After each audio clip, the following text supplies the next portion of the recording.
tonight. And before I start with the matches, let me tell you about who's with me.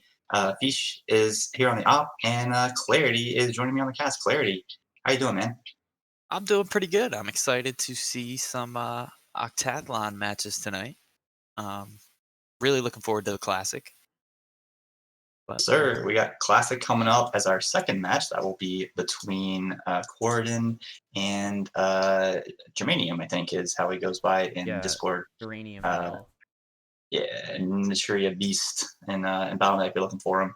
But before we get to that, we have a very special match. In fact, it is a specialist match between Heatshock and Nice Jewish Owl. Now, we are in a little bit of a holding pattern. We are waiting for our players to be ready. So we're going to do a little filibustering here, talk about the lineups, talk about the strategy of Specialist. Clarity, you and I both played in Specialist. So what can you tell me about the specialist format? What was your experience like playing this? so my experience wasn't great, but Oh no. I mean it. Guy had on curve watch posts every time, so that kind of makes it difficult to play rogue.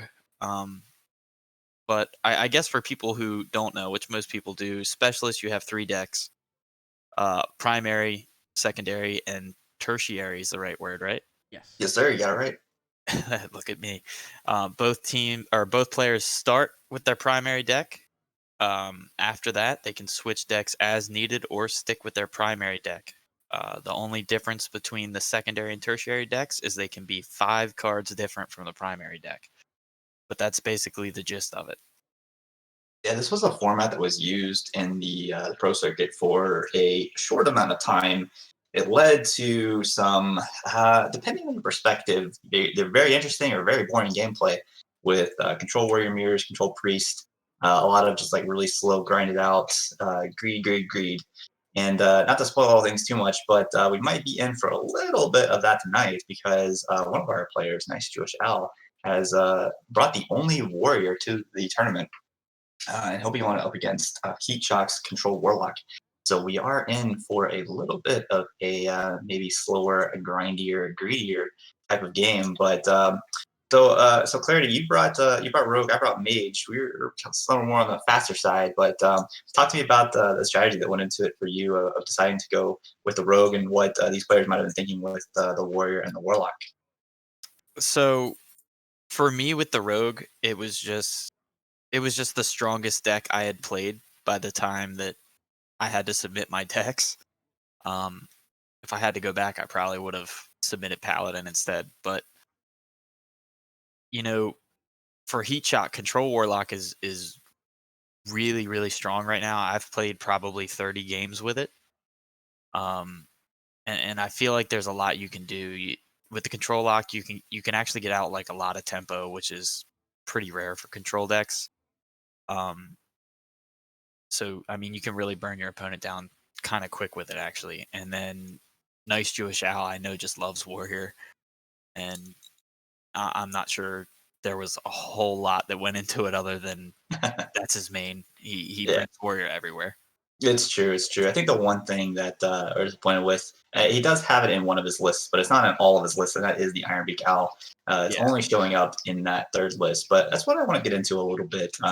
Looking at these two players, so when you bring a control deck to specialist, one of your lists is almost certainly going to be like a pure greed version, with whatever tools you have in your class available to give yourself just more value to try to outlast your opponent. We saw that in the past with Elysiana, and we see it with both of these players in their third lists, respectively, where Hishak has the Warlock Prime, he has a Shadowhunter Volgent, maybe to try to disrupt some combos or bounce back something of his own, along with his own Owl. And then on Nice Jewish Owl side, this is really interesting because now that the Bloodsworn Mercenary is no longer part of Standard, the options for recreating Radagor are somewhat limited, but one card that is here is Faceless Manipulator, and Nitro Shell is running two of them, so we could be seeing a whole bunch of Radagors if he's able to get that on the board and copy before Heshot finds his Owl. That could be a pretty key factor for the game, because I do expect both these players to switch to the third deck after the first game. So that first game might fly by, relatively speaking, to what we see out of the third games. But so anything jump out to you about these lists, Clarity? I don't know how much you spent looking at the cards themselves, but any notable inclusions or missing cards that you would have expected in either of these lineups? I'm looking at them right now. I mean, I don't think there's anything really missing from each one. Um, I do see a little bit of weapon hate and heat shocks, which is pretty helpful. Yeah, But yeah, he shocks third list there. Actually, his first and second list both have the yep, ooze. The second is the one that drops it. Sorry, the third one has the ooze. So yeah, good yeah, call yeah. there. First and third both have the O's. I like the camera head and the third deck. That can get pretty high rolly pretty quick. Um, Other than that, everything seems to be fairly normal or fairly expected. He did. I think he's running Ogremancer in all three. Yeah, he's running double Ogremancer in all three, which is really nice. Control lock, I really haven't played a whole lot of. I Same, think what you were saying earlier, as far as control lock being able to kind of generate a little more tempo than what you're used to seeing out of a control deck, is partly due to that Ogremancer. It won't be quite as effective against the warrior because one, the warrior is not as reliant on spells to, right. you know, basically execute their game plan. And also they have weapons and other ways of dealing with that Overmancer brawl as well as something that deals with it pretty well. But I do like the inclusion from each perspective, having that in all of his lists is sort of a core card here. So I think the one core card that we also see in all three lists and is probably going to play a major role in this game tonight is the Envoy Rustwicks, which I was will about to shuffle say in, that. yeah, shuffle in primes to Heatchop's list. And if he's not careful, also potentially allow Nice Jewish Al to shuffle in some primes to his own deck for those faceless manipulators. Right. So it'll be interesting to see the back and forth there if Heatchop's able to play it and kill it off in the same turn, or if Messi Ojal is able to capitalize and create some value of his own. So we're really looking forward to how that plays out, depending on if both players switch to that third list, which I certainly do still expect. So, Yeah, so wait, yeah, go ahead. there's some potential for some like really really spicy plays. Yep, agreed. So sounds like the players are just about ready. So we'll give them a chance to challenge up and get this ready. So since it is specialist, we don't have any bans or anything to wait for. They can just jump in and go. They know the first deck is going to be that first list for both players. And as soon as they have it up and running, we will bring you the spectate. So Fish, who's going to be on top and who is on the bottom for this match? Mm-hmm. So, first to spectate will be Nice Jewish Owl. Second to spectate will be Heat Shock. That'll be on my screen, and my casters can spectate whoever they want first. But for those who are watching, it will be, Owl on the bottom, Heat Shock on the top. Perfect. Yep, both All players right. will be ready soon. I believe they are prepared to battle. They're probably just making sure everything's okay on Battlefy. And as soon as we get eyeballs, I will send this into the match. Yep. Looks like we've got it. One of the players, I thought. No, maybe not. Battle.net friends list is being as facetious as always. So we'll wait for some official eyeballs here Yep. and get us into the match. Sure. I Uh, have an eyeball I got one. on Milo. So go there we ahead go. and I just hope I clicked the right person. yeah. There we go. Oh, Fingers crossed. Friends list. I got it. Don't fail me now. I'm trying to click it, nothing's happening. Blizzard, small Alright, so I indie am in company. on the match. Yeah, I just got into it. Really hoping I clicked the right person. This is going to get really awkward really fast. Mhm. All right. Got the right one. We did it. Congratulations, everyone. Nice. Congrats. All right.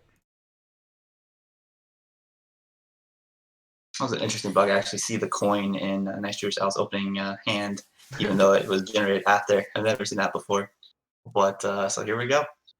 And he shot with the early Spirit Jailer if he wants. I think it's probably fine. I think just playing out the early tempo is gonna, or it's not Spirit Jailer, Armor Vendor. Excuse me. Cards being upside down always makes it challenging, but probably off to a slow start here. So clarity, any thoughts on this match? Any predictions? What you think is going to happen here as we're watching these two players get started? I don't think anything major is gonna happen till like turn 5. But And other than by that, major, is that Nice Rush actually playing a card? yeah, in pretty the much. first 4 Yep, turns? 100%. Think He does Talon's have gonna come the down on 5. Yeah, he does have the Sword Eater, so that's likely play coming up to knock off these 1-3s. But yeah, I think really that the meat of this game is going to come down much later once they start making decisions on whether or not to keep drawing.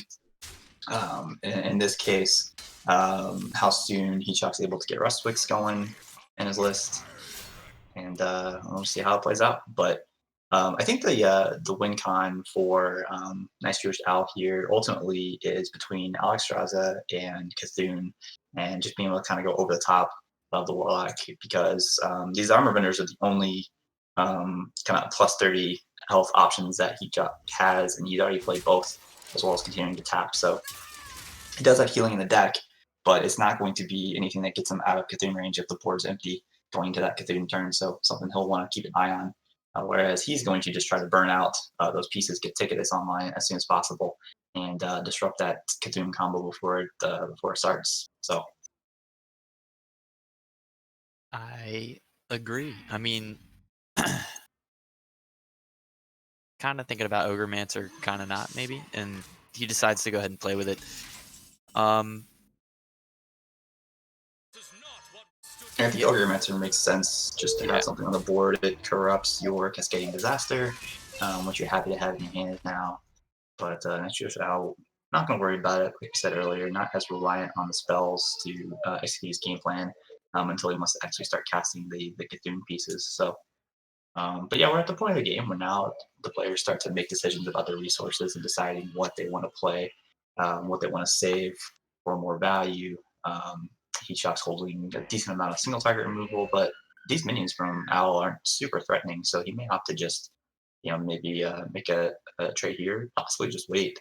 I don't know that he's necessarily under any amount of pressure that he's super concerned about. It might just be a lucky soul and pass it back to the Owl.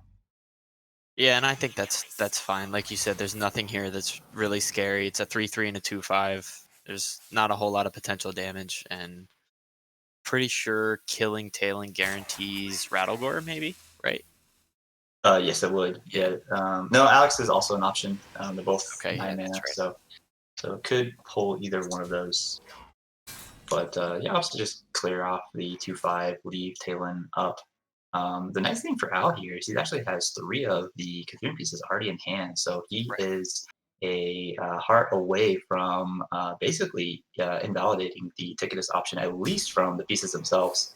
And once that's the case, then he can wait to play the last piece until after Ticketus has been played, or do it in such a way that he's able to draw on the same turn at the end of his deck to ensure that it doesn't get burned by Ticketus or a Yasharash play. And here's one of those big tempo plays that we were talking about earlier with Militia coming down. Gets Ticketus ready so we can go ahead and start burning cards. That Yeah. Owl does pull that Rattlegore, though, which is pretty nice because his deck's getting burned next turn. Yep. Yeah, Rattlegore is definitely going to be an important card here. This list for Heatshock does not run a silence, so he is just going to have to deal with it the hard way. So yeah, the thing about the Warlocks having that tempo, not too many plays, so the Warrior can basically just pick their removal at their leisure. They don't have to worry too much about too many of these boards getting generated. But like you mentioned with the Corrupted Ticketus, getting that right on the Militia turn was really fortunate for Heatshock, and no surprise to see him just playing it now. Let's see what we get burned.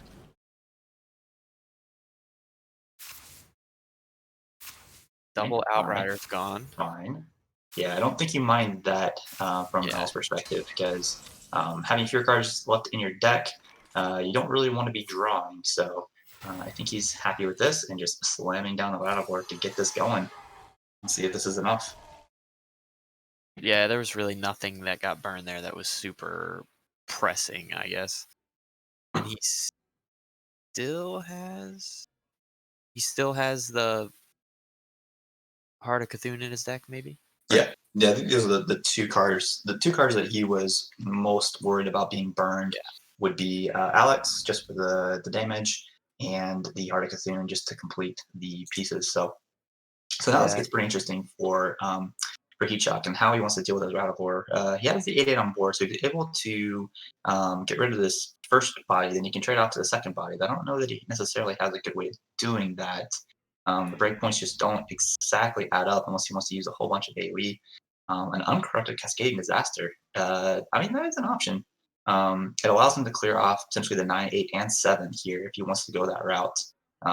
With the Cascading, then take it as trades, and then Drain Soul into the 7/7. Rephrase, the order here is better because this at least keeps his tickets on the board. So Yeah, he's got, as usual, the smarter player making the correct play. Rattlegore in one turn is already a 6/6 instead of a 9/9, so that kind of helps Heatshock out a lot. I'd much rather face down a 6/6 than a 9/9. Tell you that. Yep. Yeah, and that's the thing with Rattlegore these days is not having that easy access to copy the way it did. Because even copying a 6/6 wouldn't be too bad here. Just a couple extra minions for Heatshot to deal with. But as it stands, this list in particular is probably not going to have the reliance on Rattlegore being that ultimate win condition here. And you can see from the lack of pressure that a 6/6 generates, you can just answer with your own 6/6 that Heatshot feels pretty comfortable just to put your axes down and start swinging. Yeah, and a 6/6 for 2 mana every single turn. Right. Yeah, and that is going to start to cause problems for Al in the long run. He'll have the answers for it for a few turns, but at some point he's going to have to start deciding what, how much to value these brawls. How many 6/6s can you handle at a time? Is two too many? Is three too many? And then knowing that once those two brawls are gone, you're sort of out of options for that unlimited Infernal army. Yeah, it gets a lot harder to deal with after that, and Rattlegore's already going to be down to a 4/4.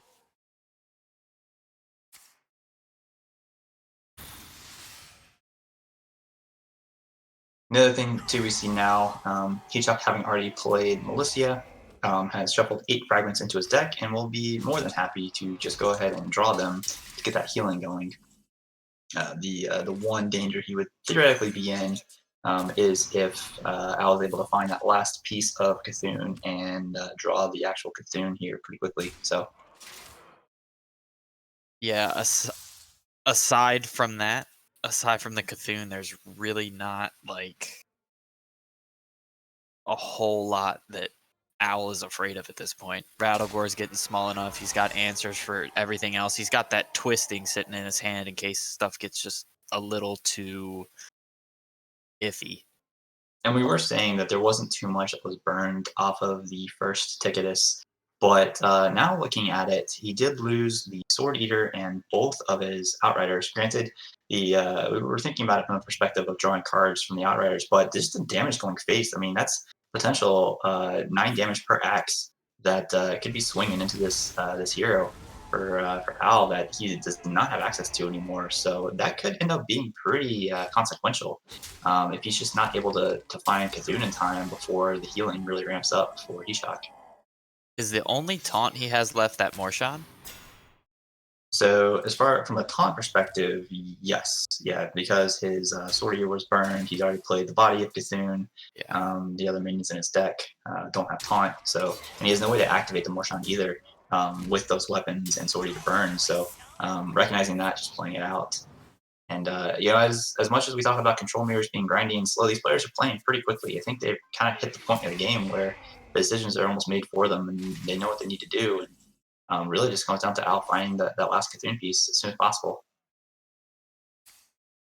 Yeah, that's pretty much all he's got. I mean, he's got Barrow of Minefield for one more clear, but 6/6 is swinging into your face, and a 3/8 weapon every single turn will lower your health total before balls as well.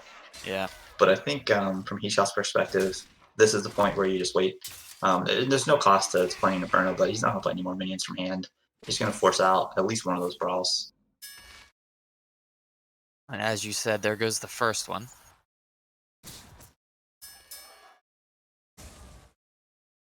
Not the worst minion for Al to have survived, but probably not not his first choice. If the 3-4 had lived, you've been a little bit happy with that. But we do see the OctaTHLon now, so now it becomes an interesting point for Heatshock. I think he's gonna wait until he sees Cthulhu get shuffled in and then play it.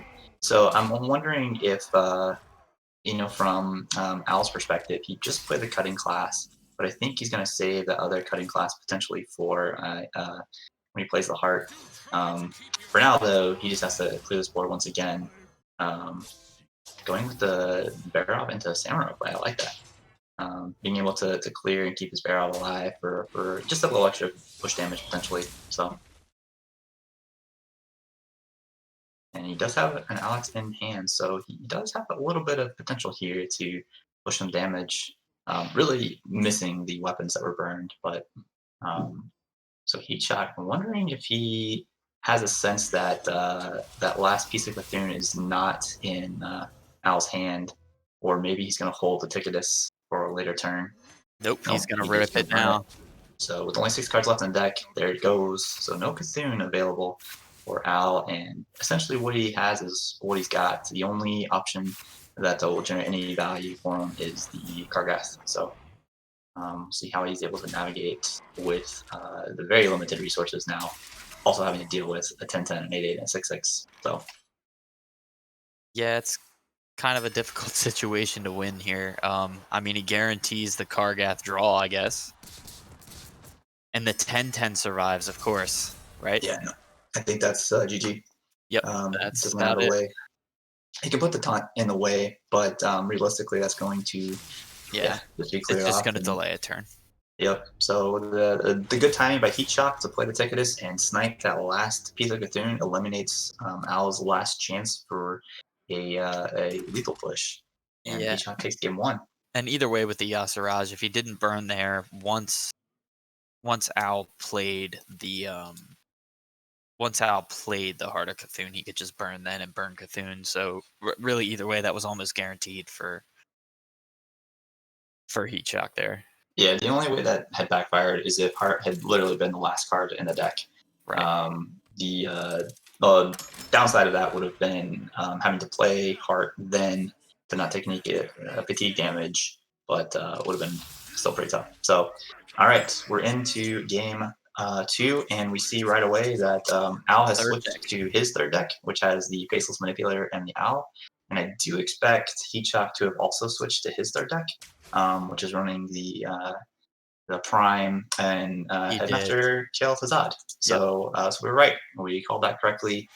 And we'll see if the greed on both sides, which one ultimately is the greedier list here, if they're able to play it out. Because this gives Al a couple more options. He's able to potentially copy his Rattleboard now. He's able to potentially copy Heatshock's on by Rustwicks. So settle in, boys and girls. This could be a little bit of a longer one. It's going to be fun, though. It's going to be very enjoyable. I think once again we're going to see a pretty slow start. Al does have his weapons in hand, the Sword Eater and Outrider decks, so might be able to do a little more pressure this game as opposed to the last game when those were burned out. But having Rattleboard in hand also feels pretty good for him. So granted, this is the one list that Heatshock is running his own Al, and we do see it in hand. So that Rattleboard is probably not going to be the target for the Faceless Manipulator for Al this game, but at least he'll be able to play it on curve, so not too bad. I see Al opting to go with the axe over the Sword Eater, trying to just get the pressure out from the weapon alone and save the minion for later.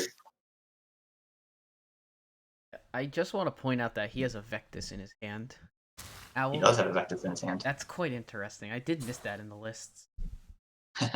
Yeah, so I don't believe it works well with Rattlebore, but if Al is able to copy the Envoy, then we should see Whelps bringing back Envoys to bring back additional Primes in the deck. So this could very quickly degenerate into a Prime Fest, which I am all for. So I'm guessing it's for Kargath then? The Faceless Manipulator is in theory for No, Rattlebore. the Vectus. The Vectus is in theory for Rattlebore, Oh, but okay. I don't think it actually works that way. I think it's something that he may have realized after the fact. Doesn't work exactly the way that he would have expected. Or maybe I'm wrong. It's entirely possible that Vectus does give the Rattlebore. I just remember seeing some chatter about that interaction, and it basically it's summoning a 1/1. The Whelp has 1/1 and has Rattlebore's effect without actually summoning another Rattlebore behind it. So I think that's how that interaction works. But I wonder if we'll see it this game. So That would make sense. this is a little bit of an awkward turn for Al. I guess he could Blaze Storm here just to clean up the board along with the Shield Slam if he wants to um, put 2 resources into this. And it looks like that's what he's going to do. Again, the Warlock doesn't have too many tempo plays in general. We probably are going to see a bunch with the primes, but so I don't think the Warrior needs to be too scarce for those resources in this matchup. So I don't know if we're gonna make it to the primes, boss. yeah, once again we see Ticketus burning out the list or the deck for Al. No, I'm wondering that if Hichak just opts not to play Envoy at all this game, knowing that Al's list runs the 2 Faceless Manipulators. So, but yeah, so far this does look exactly like the last game. We see Ticketus, then we see Rattlebore, but in this case, Hichak has the answer. He has his own Owl.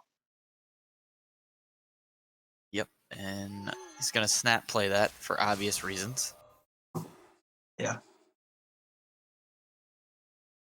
I kind of wanted to see that Faceless Manipulator happen. No, there's no chance that's going to happen unless Hichak just didn't have the Owl. But so we'll see if he trades in the Ticketus here and uses Drain Soul to finish off your Rattlebore just to put it out of its misery this game instead of slowly dwindling it down to 1/1. This one is exiting stage right almost immediately. So.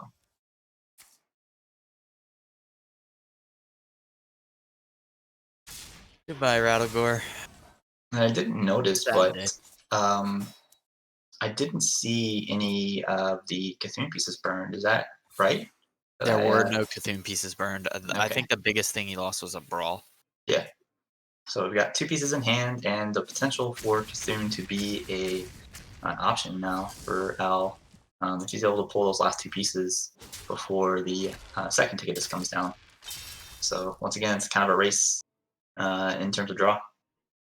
Yeah, there's still no there's Jiraxis, so the constant pressure of 6/6s is coming. Still no Yasiraj in hand, so he's safe for a little while as far as Ticketus burning pieces goes. He's got the Kargath Prime to deal with the 6/6 and get his life total back up. Yeah, being able to get the immediate value off the Kargath is pretty nice. Having a weapon in hand to copy the Morshon is pretty nice. So things going a little bit better for Al this game than the last, despite the fact that Hishak's playing almost the exact same cards in the exact same order. But so far, it's worked out okay. And I wonder... Yeah, go ahead. It looks like he's going to get 2 swings off the Kargath too, which is going to be pretty helpful. I'm not sure. Yeah. So I was wondering if my dog decides to make a lot of noise in the background, if Hishak is going to opt to play the Kel'Thuzad and Cascade Disaster here, but I guess he's going to be a little greedier with it, just in case. Interesting, he's going to play Hysteria, so it does kill off the Kargath, but it's going to give Nice Jewish Owl another bit of armor, so I guess Hishak is not concerned with Owl's life total and only concerned with the number of cards in his deck. And he just found Yasiraj. And so once again, this could be an interesting decision point for Hishak as to how much value he wants to get out of this Yasiraj. Is it more important to just get the Ticketus online immediately, or does he want to try to get this Cascading Disaster first? But I think most likely it's just going to be Yasiraj for Ticketus and go. It just makes sense, and it's what he did last game. Yeah, and try to burn that last piece again. Yeah, once again, only 7 cards left in deck, so pretty likely that's going to be the case. But he opts to go with the Ooze Envoy play here. So he is going to open up the possibility for Al to copy this Envoy and then Vectis it later. So this could get interesting. Here we Yep, that's go. exactly what we see. And then using his Owl to stop Heatshot's primes from going off. So now this might be a game. Owl is going to have access to the primes and Heatshot is not. So we'll see how this works out for Owl. It's a nice play for Owl to capture the value. But then again, Heatshot can Kel'Thuzad. come right back and Kel'Thuzad the Envoy himself. So he says, I really want primes and you can't stop me. So here we go. This is pretty interesting. And so I think the decision by Heatshot then to hold back the Yasharash Particulars now makes sense because now there are a lot more good cards to burn from Al's deck. And we'll see how he wants to play this. So the other problem that Al's facing is he doesn't have a way of playing this board. This is now a pretty big issue. So you see what he wants to do. Rancor is not bad. Only kills 2 minions if he gets really lucky with Ayakathun. Maybe he plays the Rancor first and then just to try to maximize his chances of killing stuff. But we just saw that Heatshot was not concerned about the armor gain for Al, and it shows why, because he has very quickly knocked that down to just 24 life. So Yeah, I think Rancor followed by Eye is probably a pretty good idea here, but that board is still very scary. just a quick note as I'm watching the replay back. So 10 minutes ago when we said we weren't sure if he burned any Cthulhu pieces, there was a Cthulhu piece burned from that ticket. Unless this was the first game. No, this is the first game. That's too far back. I'm Yeah, it would myself. only be game 1. Yeah. Yeah. All right. So trying to play Time Traveler is always fraught with peril. So I will just focus on the game at hand, and we see what prime does Al get. Fishbin. It's not bad. But he's under so much pressure. 2 9/9s. Yeah, the problem is it's not enough to survive the board. What a draw. Okay, that was huge. Getting that bear up off the top now allows him to clear this board and hopefully maybe stabilize a little bit.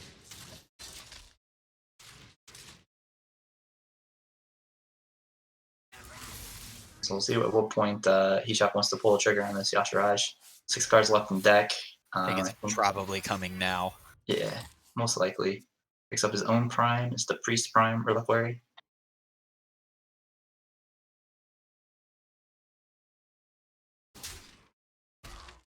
Let's see if oh, he's not gonna rip it this turn. Yeah, I'm curious what his thought process is on holding it, if he's waiting for Cthulhu to get shoveled into the deck.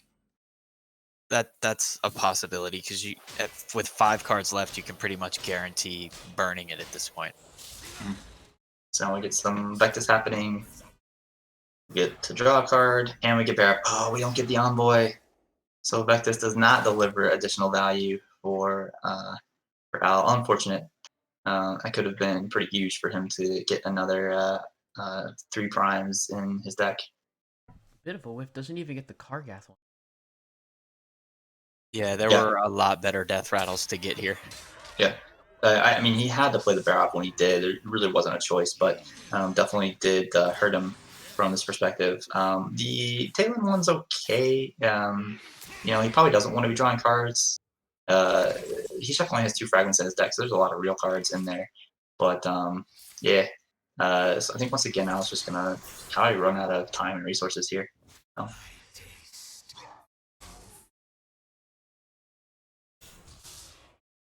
Pretty close to lethal. I guess. Hold on. He just guaranteed redrawing his own Cthulhu the Shattered there.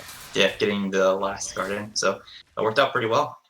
Didn't realize that was his last piece played, but yeah, good play by Al to make sure that the Cthulhu doesn't get burned. And so now he has the potential. Granted, I don't think there's ever going to be a scenario where Heatshot doesn't have a board. And I think Al might be out of brawls, having played one and burned the other.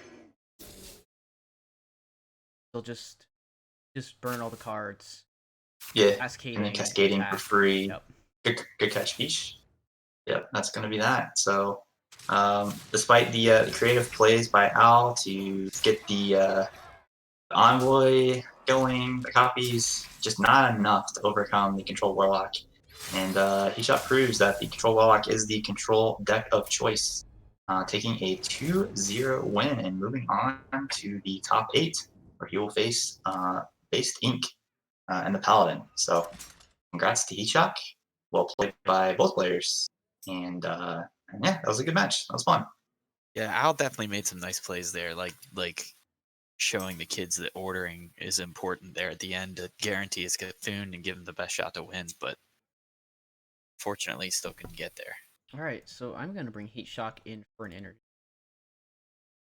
Because this match these players played extremely fast for a control matchup. So I'm added Heat Shock to that. All right. Hello. Well, welcome. Hello, Heat Shock. How's it going? It's going well. That was I feel like I got a bit lucky, but it was a good series and I'm pretty happy with how I played. So yeah, we were remarking how both players played pretty well. But what? So tell me specifically what you feel you got lucky with. I drew the owl. Yeah. If I don't draw the owl and he gets the Faceless or Rattlegore, it's over because he has the Dragon Queen or the new Alex in his warrior deck. So I can't. If he has Rattlegore on the board, I have to be very careful because I don't have a safe life total to counter pressure. So like the first game, I managed to get enough removal to like actually kill it, which was great. That doesn't always happen. And then the second game, I drew Al before he could find a Faceless. And he actually had I really liked the line with the Vectus to tutor the Cthulhu, but it's just like if he draws, then he dies with the Yasharge. I was holding it so the Cthulhu, he never gets, like I figured at that point I was far enough ahead in fatigue that as long as he doesn't play Cthulhu, I win. So I was just holding it for Cthulhu. Yeah, it was an interesting difference in the first game where you basically played a Yasharaj as fast as you could just to burn out the last 5 out of 6 cards of his deck. Just so happened that he still had one piece there. And then the second game you waited. Did you have any sort of like read as far as the pieces? Were you expecting him to play the pieces as soon as he got them? What went through your mind in the first game to play the Yasharaj so quickly? Well, the first game, I know that like I'm pretty confident I can just tempo him down. Once like the brawls a lot, like the hero power from the Jiraxis is just kind of soul crushing against the control warrior. So I felt like I was going to kill him with 6/6s before he gets to Cthulhu. Gotcha. And then, I mean, I probably could have done that the second game after dealing with the Rattlegore, but there's so many primes as well. Because there can be like up to like 13 primes each or something crazy. Right. If we, like, because I have the Warlock prime to get the 5/4 back. And then I can steal his 5/4 when he facelesses mine. And then he can Vectus to get the 5/4 back. Like, it just happened that none of us really drew the prime heavy hands. Yeah, he was able to silence yours, and then Vectus did not give him back the prime death rattle, unfortunately. So did not get to see all the primes we wanted. We got to see a few, so that was fun. But yeah, I think both players played pretty well. I think you're right in bringing the Control Warlock as sort of the premier control deck right now. So, but yeah, congrats. Yeah, I don't think it's the best deck necessarily at the moment, but sure. I'm just more comfortable being reactive and thinking about like what is my opponent going to do and how do I play around that. So it seemed like the best way to take that approach and plus like I could play mage, I'm the mage expert, but like what am I doing with my tech cards and spell mage? Yeah. I don't get anything from it. And then like I made a paladin deck that was like a control paladin with like the rally and the Librams and the watch posts, but I didn't feel like it was as good at the end of the day. And I think it would have done worse into the warrior. So potentially. So no, it's interesting that you mentioned that. We were talking about at the beginning of the cast about the thought process of specialist and bringing decks we're comfortable on. So I feel specifically targeted that you would say that Mage doesn't have the ability to tech. I feel like I tech my deck, at least my second one, reasonably well, but we'll see. I think you can like change put like Deep Freeze in for Demon Hunter, but you're not using all 5 card slots, right? Not really. No, it was tough to figure out how to change things up. Like my third list was just whatever, basically. So it's either the first or second that gets played. So yeah. But yeah, that's kind of the interesting part of Specialist, and I certainly don't necessarily miss it as a premier format, but it is fun to do in these side events every so often just to mix things up and see what different people come up with. So Yeah, But I really like it. It's a fun format for me, so I'm there you happy go. to play it again. Perfect. Hey, you played it well, and Yeah. good luck in the next round. Congratulations. Thank you. Thank you. Really like that Kalthazad ad in that third deck. The greed is amazing. Yeah, Yeah, actually, it's in my main deck for LHS. I really Oh, like the card. I think it's nice. better than the 5/4, but I'm Mhm. really torn between them. They're both very good for the Yeah. slower matchups. Why not both? Yeah. Yeah, exactly. Perfect. Okay, perfect. All right. So with that, Hishak, you're welcome to stick around and cast if you want. But Oh, I don't know sure. what Yeah, else. I don't have anything else, so I'd be happy to hang with you guys. What else have we got? We've got We've got we a got a classic classic match. All match the coming up. info is there. I don't have time to update the graphics, but we're gonna have a cast. This is awesome. For Yeah. Geranium battle versus Corridon in classic bracket. Great. I was on it. So I played during Classic. I played since March 2014, I guess. Oh, nice. But I was bad. I wasn't good back then, so I think not that's gonna true. I think that's Probably. like most of the people from THR are like, man, we just weren't good when this was around. Spent most of this time playing Arena. Besides like so Slims. yeah. And like Lever, those guys were good back then. I started in Rise of Shadows, so Yeah, I played during this era. I didn't Yeah. even know Hearthstone was a game in this area. In, in high school, my school gave us all like iPads to use in class, and everyone downloaded Hearthstone, and we had our own little tournaments during lunch. Oh, nice. But yeah, my first real like tournament was when I went to college, and I think that's when I started to really develop the critical thinking stuff. So Yeah, I was there's a lot playing more. StarCraft and World of Warcraft, so Yeah, for sure. There's a lot more resources now too. A lot more community kind of engagement, data websites. Vicious Syndicate, HS Replay, things like that that weren't around back then. So there's a lot more tools available for players who want to really kind of develop their understanding of the game and understand things and how different decks interact and all that. That wasn't there in Classic when it was more sort of word of mouth and personal experience driving the thing. So definitely. different era, but. So we've got Geranium versus Corden. Yep. The lists are pretty similar. We see 3 decks in common. They both brought Miracle Rogue. They both brought the combo Druid, relying on Force of Nature, which used to have charge, go space. And they both brought the sort of mid-range aggressive hunters. And then the difference there's a is little bit of difference in the hunter because Corridon brought Face Hunter. And Geranium brought mid-range. So You're right. That's a good catch. Yeah, Geraniums has the original Hunter Legendary, the Savannah Hyene, whereas Gordon tops out at Leroy, and nothing else costs more than 3. So he is definitely going all face. Yep. And then the difference in list brings is Gordon has the Warlock. Looks like a bit of a hand lock with the Mountain Giants and Twilight Drakes and things like that. Whereas Geranium brought Shaman, which is not something that actually got too much play originally. Shaman was thought of as one of the weaker classes, but I think a couple players have had some decent success with it in the sort of new version, this new era of Classic. And so Geranium is bringing that going all the way to Alec here in his list. So it should be pretty interesting to see how that plays Someone out. can correct me if I'm wrong, but I believe the Shaman was originally used to counter Druids.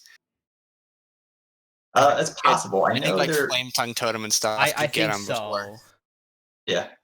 Yeah, so this does run the original 2-mana Flame Tongue with some sticky minions, the Harvest Golem.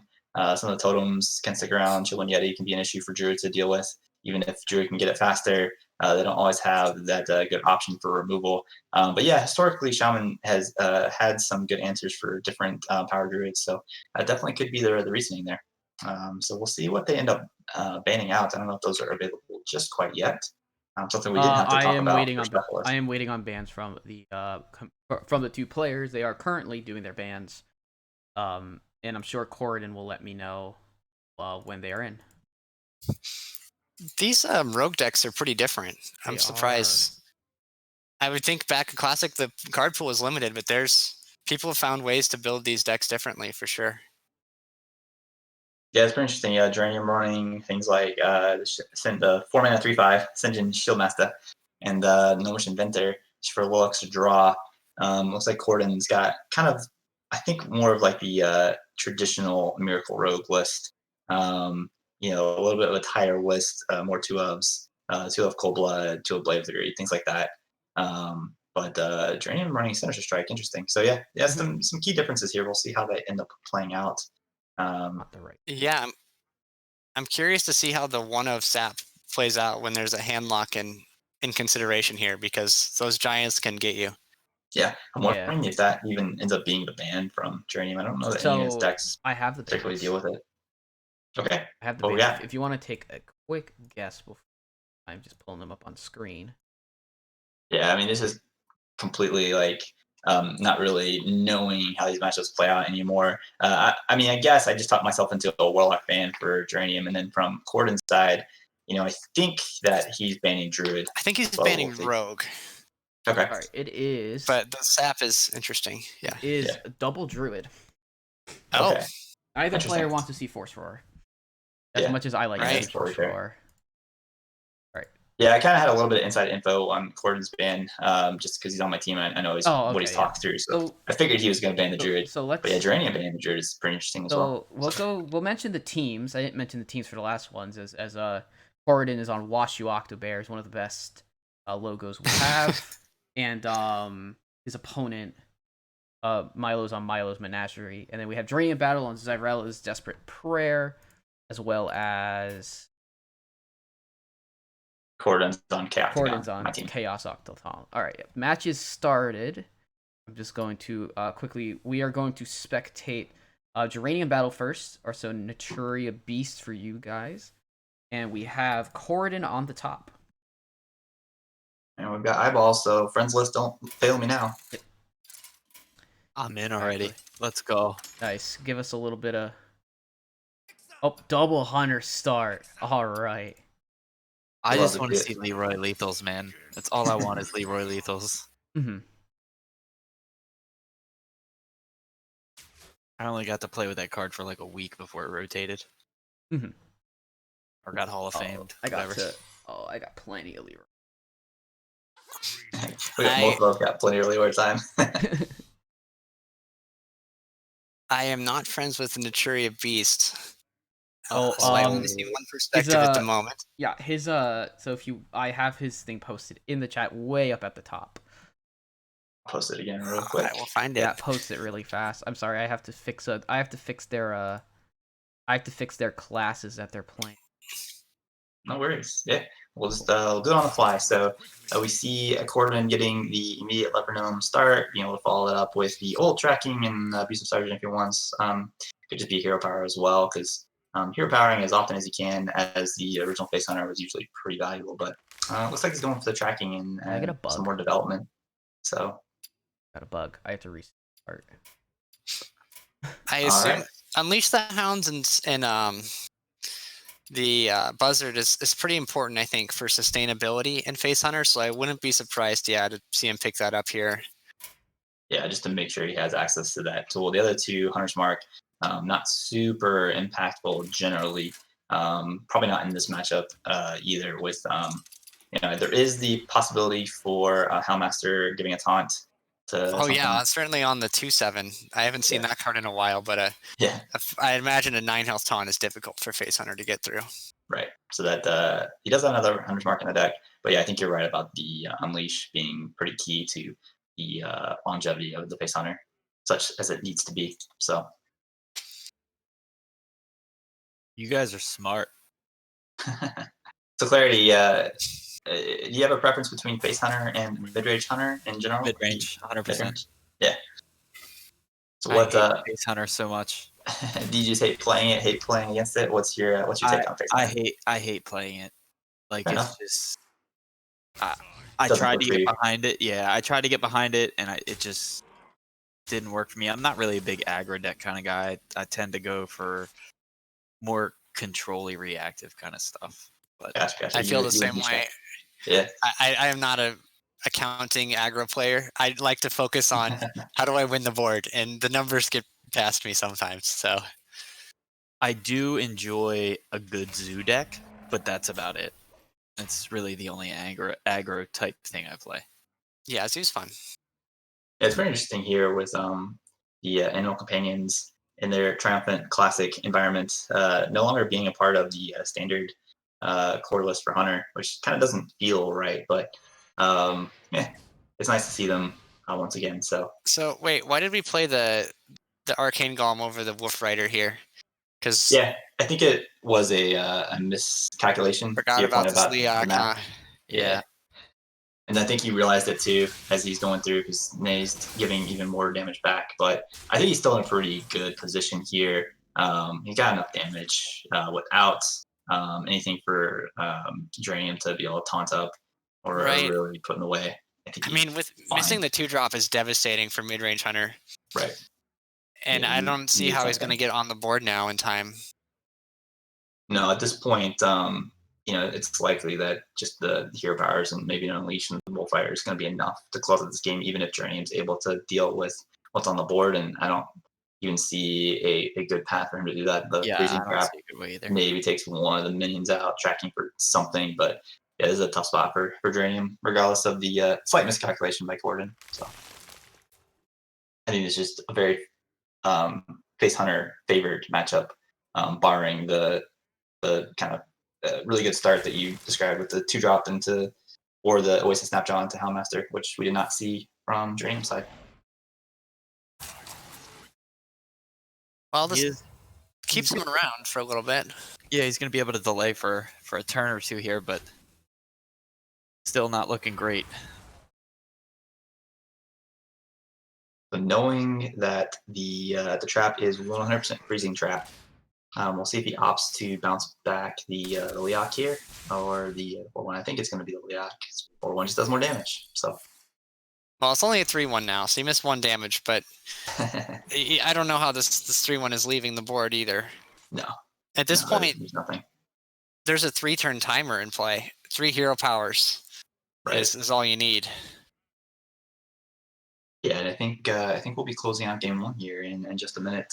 Yeah, don't fault Dranium for thinking it through, figuring out if there's anything you can do. I think Flare draws a card, so maybe he wants to go that route, but realistically, it wasn't much he was going to be able to do. And he won off the top just for style points. Gordon takes game 1.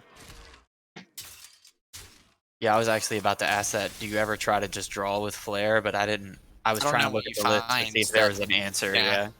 Yeah. Stone Touch board would have been pretty good. Yeah, board just to clear out the 3-1. Yeah. Yeah, that's always going to be a tough spot. So. I mean, with his top deck, he was down to 1 anyway, so it really didn't matter. So now with Gordon left with the Rogue and Warlock, I wouldn't be surprised to see Dranium bring back the Hunter, because I believe it's pretty good into the other 2 decks that Gordon has. Right. I mean, there's not an answer. I mean, outside of the Saps, I guess, for Savannah High Main. Yeah, Gordon's list does run 2, but you're right. That is going to be a tough minion for the Rogue to deal with. And, Rogue can dish out a lot of damage, do a lot of crazy stuff, but it does not have any healing whatsoever. So any amount of pressure from the Hunter can often be enough just to close out the game with the burst damage they have available to them in Classic between Unleash, Kill Command, just the hero power itself. So yeah, it would shock me to see the Hunter come back. And if you're Gordon, what do you bring next? If you think the Hunter is coming, which do you think is a better matchup? I think I'd rather play the Rogue. Okay, yeah, I can buy that. I think you're going to die to Kill Command if you try and get Molten Giants in play. It's true. And then Warlock. Oh, wow. Okay. Warlock. Shows how much I know, at least, for a Classic. So, 3-mana Hex, that's always fun. Yeah, and Earthshock as well can definitely get through a big taunt. I was surprised that you would bring Shaman and get rid of a Druid, but I guess the Shaman could have the tools to deal with Giants. Yeah. And it's certainly Twilight Drake as well. Earthshock Twilight Drake is an oldie but oldie, I guess. Yep. So Gordon does have the 2 Molten Giants in hand. I don't think you keep either one of them. I don't think that's the Giant you want to start with.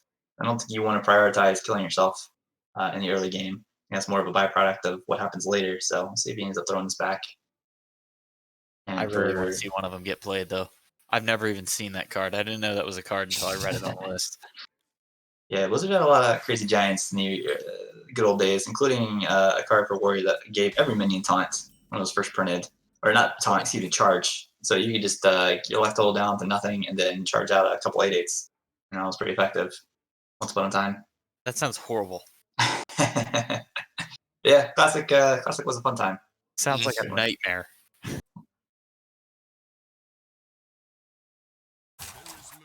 I think the coin is the shaman's pretty happy with the coin because of how hand size works. Correct. Yeah. And not much we're going to do here. Just tap and see. Funny enough, Doing I'm the utility tools. Go ahead, Bish. funny enough, I'm often not unhappy to not have the coin as hand lock. I usually You don't. have to think about it I usually- because if you I have nothing to play and you just tap, you can't tap the third time. True. So But like if you have the coin, even if you have like giant or twilight, it's kind of awkward for that one turn. and for Dream, I don't mind coining out the Feral Spirits here because you don't really have a play for next turn anyway. And then you're freed up your mana on the 4 mana turn to either Defender or Chillin. Whereas if you save the Feral Spirit for next turn, you can't do that. So I think this makes sense.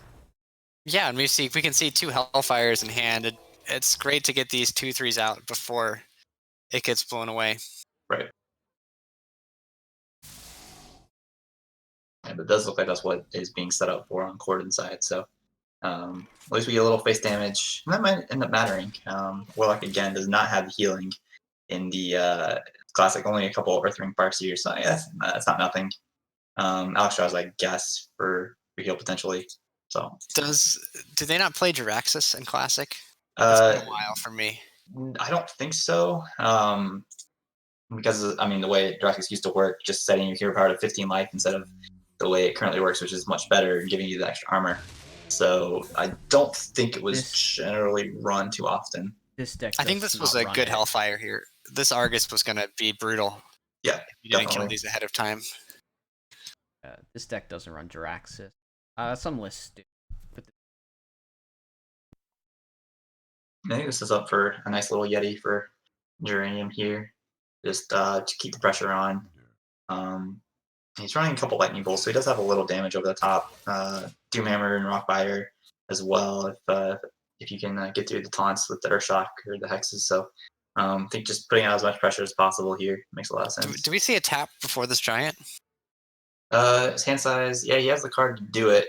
So generally you do want to, if your life is not an immediate threat, just to get that resource going. But maybe he feels like the pressure he's under, he wants to maybe not tap in this case. Oh, so we're trying Soulfire, to get rid of this 4/5. Oh wow! Oh, Alex draws it goes away though. That's a card to get rid of, and this seems like a fast matchup. Yeah. Yeah, it's likely that the Alex is not going to be super helpful one way or the other. Either you're going to have control of the board and be able to kill them anyway, or you're dead and the healing's not going to matter. So probably not the worst burn if he was thinking it through. No, and I mean, I doubt it even protects you. There's a Doomhammer in this deck with Rock Fighters. Yes. Mm-hmm. So yeah, you could get killed if you go to 15. Correct.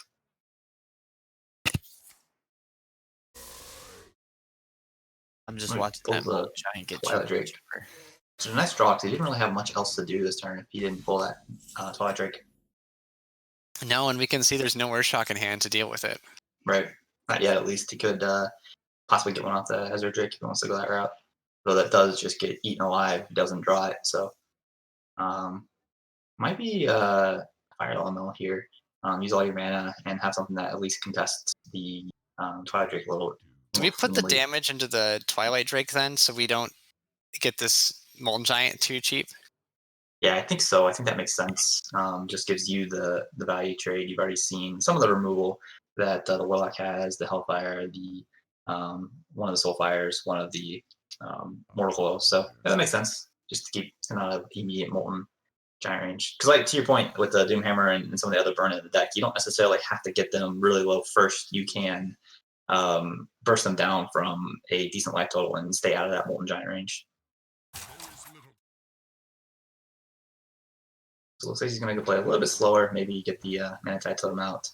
Kind of put two different threats on the board that do different things. So see what Corden opts to deal with first. 2-minute owl. Forgot that was a thing. It's actually pretty good here to deal with his totem because you can't Yeah. kill both of these threats. Right. You can stop the draw.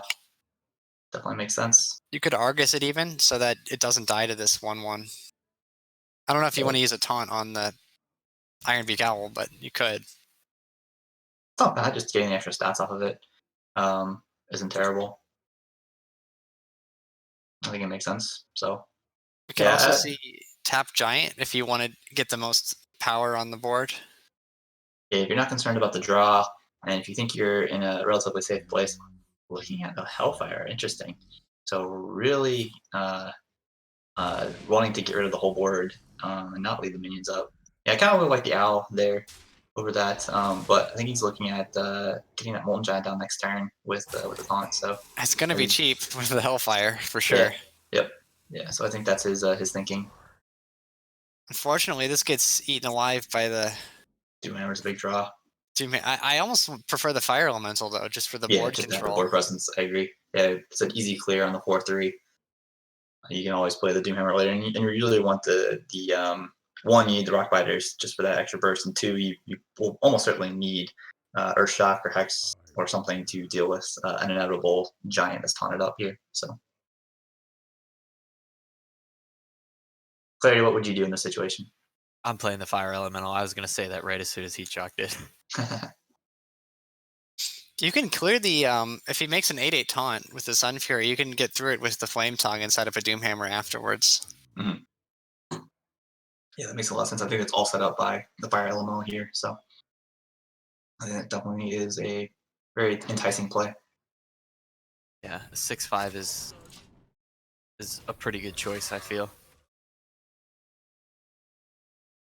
4-mana Leroy. Man, so I'm looking at these lists in the battle plan. Of course, it has the current costs of the cards, not their original classic costs, and it's just a reminder once again that these cards were so broken at one point. So I just had my mind blown. I thought that was still 6-mana Leroy. Did we ever cost 6 mana? I think it was always 5. I think 5 was the Or 5. cap that, yeah. There's a shocking amount of reach in this particular build of Handlock. There's you can do Leroy Power Overwhelming Faceless Soulfire. Yep. Yeah, it's pretty nuts. Yeah, because Soulfire costs 0, and Power Overwhelming just 1. I think Power Overwhelming always costs 1. I think they rotated it out, or Hall of Famed it pretty early on in the when they were starting to Hall of Fame cards. So, but that we're talking about the Flame Tongue being a good answer for a taunted giant, but Corden opting to use the Defender of Argus as well puts it out of that range, unless Geranium wants to use his own Defender of Argus and a Flame Tongue that only gets the immediate attack to deal with it, which probably makes sense, considering the mana that he has available to him. I'm just going to opt with the second Fire Elemental. Okay, that makes sense as well. Yeah, I think this is very reasonable. Oh, wow. So he just needs to figure out how to not die here. There is a lot of damage coming in. Yeah, I'm looking at 20 damage. Yeah, 20, yep. I think you just set him to 19 here and make some taunts. Yeah, I think so. It's possible that the Argus comes down and prevents this. Oh wait, what? So he's just going for maximum pressure at this point, just with the extra taunts. Feels like this is enough to get him there. I'm disappointed we didn't try to set up lethal here. Yeah. I think I think that Watcher did about as much for the board as the 6/5. Right. I really want to see 2 Leroys. Yeah, I think this is certainly an option to set up that lethal. Maybe you're just concerned about your own life totals somewhat, that you're thinking that 1 or 2 taunts aren't enough, but this does feel like the safer play from Corden's perspective, even if it's not the flashier play. And it very well still could be lethal depending on if Geranium plays this defender or not. But it looks like he's going for the Lightning Storm. Lightning Storm's pretty good. It is very good. Thankfully, the roll did not kill the 3/4. That's pretty huge. Yeah. So now, looks like he feels pretty safe with his life total, tapping almost right away. Yeah, the unfortunate byproduct of the play last turn is that this Ancient Watcher is just going to be sitting there. He does have the owl at least, so it does offer this kind of surprise factor. And he does set up lethal now also if this 3/1 lives, which is not a guarantee, but between the owl and the Leroy powers would be enough damage. Right. It's not even safe to set up the Doomhammer right now, I don't think. Yeah. Only 8 mana here. What about Alec here? Is that enough? Alakir's Valkyrie keeps you alive, right? yeah. Yeah, you kill the 3/1, push 3 damage face, and you're rock right away from lethal if they don't have a taunt. But looks like he's gonna set up his own taunt. So I think this is lethal now, coming back the other way because he can use both owls, one on the taunt, one on the Ancient Watcher, and then Leroy Power Yeah. Overwhelming gets in there. So it looks like you recognize that as well. Gordon's going to take a 2-0 lead and only have his rogue left. Yeah, I was impressed by the Leroy build of this handlock. It's not something I remember from Classic. I always remembered the grindy Jiraxis one. Yeah. That was pretty cool. Yeah, because it kind of uses the resources in the deck, the faceless manipulators that can be used just to build a bit bigger wall, or like we saw the potential for a copy power overwhelming Leroy. So just an interesting way of utilizing the cards in different ways. Even in Classic, we think of as a more simple time, but there still was some nuance in the deck building and ability to create some burst in a deck that is not necessarily thought of as a burst deck. So definitely interesting build and well played. So we'll move on to game 3. Yeah, it reminded me of the Ashes of Outland Galakron Warlock, where you could just burn people down while controlling the board the whole time. Yeah. I have 30k dust. I'm making 3 of these decks and playing Classic. Yeah, it should be fun. Should be a good time for you to experience it for the first time. Yeah, 34k dust. I can afford it. There you go. Yeah, that works out pretty well. So interesting, I guess. With in this format, the score of the series doesn't matter. So I'm curious if Geranium feels like this is his best chance to win against the Rogue, or his worst, or if he just decided the Shaman was the deck he liked to play the most.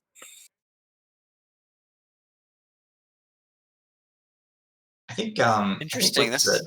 I'm keeping several cards in this rogue hand. I don't know what you're necessarily looking for, but that was a very safe keep, I think. Yeah. Looking at the list, I mean, you still have some of the ability to kind of get out of Big Edwin, but against the Shaman has 2 Earthshocks, 2 Hexes. You're probably not relying on that to be the victory. So maybe you're thinking that you need more of a kind of defensive or grindy-ish, may not be the right word, but something that gives you a little more value in the long term to beat the Shaman list, considering Edwin's probably not going to be reliable in this game. The Shaman has a pretty good start here. The Unbound Elemental coming down this turn, I would expect. And Rock Battle only cost 1 once upon a time. It's just a reminder how crazy some of these cards were. Just doesn't never ceases to amaze me. But wow, and the Backstab SI takes this guy apart here. yeah, it was a big draw for Gordon to be able to clean this up quite nicely. So now Dreams not going to have a play. I mean, he could Rock Fighters to kill this 3/3.